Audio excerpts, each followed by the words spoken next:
Viena iš daugelio pogrindinės literatūros leidėjo Petro Plumpos slaptų kelionių.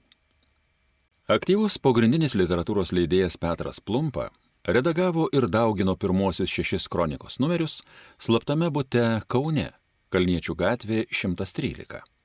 Tarp šio namo ir bendrabučių Basanavičiaus alėjoje numeris 50, kuriame Plumpa gyveno su šeima, atstumas tiesia linija buvo nepilnas kilometras. Tačiau įveikti šią kelio atkarpą buvo tikrai nelengva užduotis. KGB agentai vyrą intensyviai sekė, ypač kai pastebėjo, kad viešai bendrauja su kunigu Juozu Zdebskiu.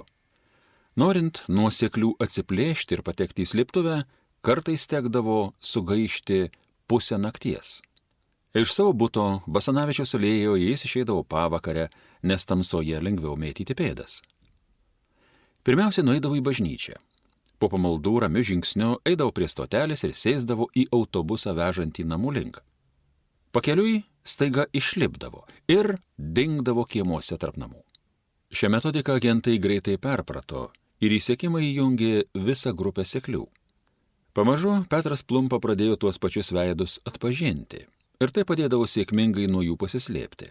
Kartą persekiojimas mieste buvo toks intensyvus, kad uodegų niekaip nepavyko atsikratyti, tad nusprendė išvažiuoti į užmiestį.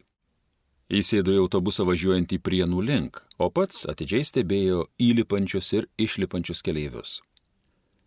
Ties Naugardiškėmis pastebėjo, kad iš autobuso niekas nesirengė lipti, todėl atsidarius durims staigiai pakilo ir išlipo.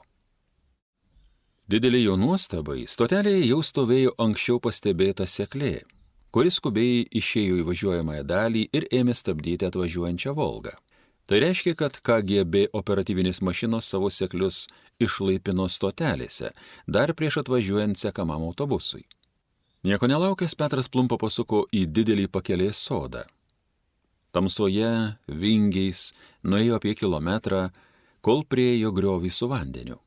Kurį tarpą ėjo vandeniu, kad iš paskos negalėtų atsekti sekliai su šunimis. Netrukus išgirdo atskrendančio sraigtasparnio burzgimą. Tikriausiai tai buvo iš Aleksoto pakeltas žvalgybininkas. Bėglys skubiai puolė slėptis už medžių. Palaukęs, kol sraigtasparnis išnyks, patraukė Šakių plento link. Pasikeitęs drabužius, užsidėjęs kitokią kepurę ir akinius, sustabdė taksi ir parvyko į miestą. Turėdamas omenyje, kad taksistas gali būti užverbuotas KGB agentas, išlipo atokiau nuo slėptuvės ir pasuko priešingą kryptimi.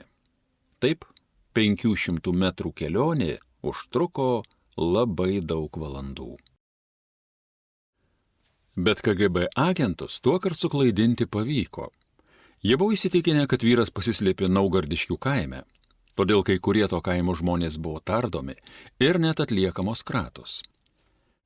Vėliau, pačių KGBistų prisipažinimu, dėl nesėkmingo sekimo ir kronikos ieškojimo, nukentėjo kai kurių karininkų karjera.